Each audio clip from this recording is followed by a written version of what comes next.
त्या दिवसापासून ताई आपण माझ्यासाठी एक प्रेरणा झाल्यात. जेव्हा आपण संसदेत उभ्या राहून बोलता तेव्हा असं वाटतं की हे फक्त भाषण नव्हे तर जनतेचं मन बोलतंय. तुमचं प्रत्येक वाक्य म्हणजे विचारांचा दीप जो महाराष्ट्राच्या प्रत्येक कोपऱ्यात उजेड पसरवतोय. सुप्रियाताई, you are the think tank of India's politics, the moral compass of democracy and the guiding light of nation's future. You speak not for power but for people. You raise issues not for publicity but for purpose, and you lead not by command but by compassion.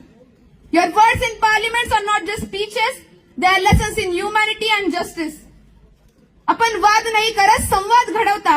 आपण विरोधकांना हरवत नाही परंतु त्यांना विचारांनी जिंकता. अलीकडेच आपण म्हणालात की शेतकऱ्यांचा प्रश्न हा केवळ आकड्यांपुरता मर्यादित नसून ते त्यांच्या जीवनाचं गणित आहे. आपण मागणी केली की पावसाने बाधित शेतकऱ्यांना विशेष आर्थिक पॅकेज मिळावं.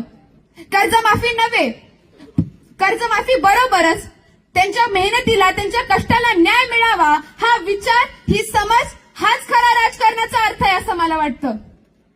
माझे आजोबा ज्यांच्या हस्तावर मातीने सोनं बनवलं, ज्यांनी शेती आणि समाज यांचंच पूजन केलं, त्यांचं जीवन म्हणजे एक प्रेरक कथा.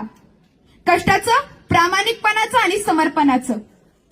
त्यांनी कधी मोठी पदं घेतली नाही परंतु मोठ्या मनाने काम केलं. आज त्याच मंचावर सुप्रियाताईंची उपस्थिती म्हणजे दोन विचारांचा संगम होईल. एक मातीचा विचार आणि दुसरा मातृत्वाचा. And I would just like to say that both of you, my grandfather and सुप्रियाताई, believe that leadership is not a position, it's a purpose, not a title but a trust. You both live for people, not above them. ताई, या कृषी मेळाव्याचा हेतूही हाच आहे. शेतकऱ्यांना आवाज देणं, त्यांच्या समस्यांवर उपाय शोधणं आणि त्यांना नव्या तंत्रज्ञानाशी जोडणं.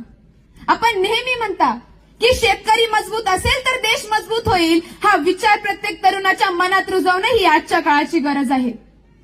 ताई, your journey reminds every girl in this country that politics can be pure, leadership can be graceful, and power can be used for people, not for pride.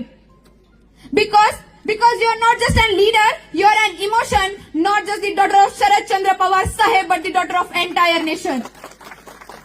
आज आपण सर्वजण एका अशा सणाचे साक्षीदार आहात जिथे समाजसेवा, विचार आणि कृतज्ञता एकत्र आली आहे.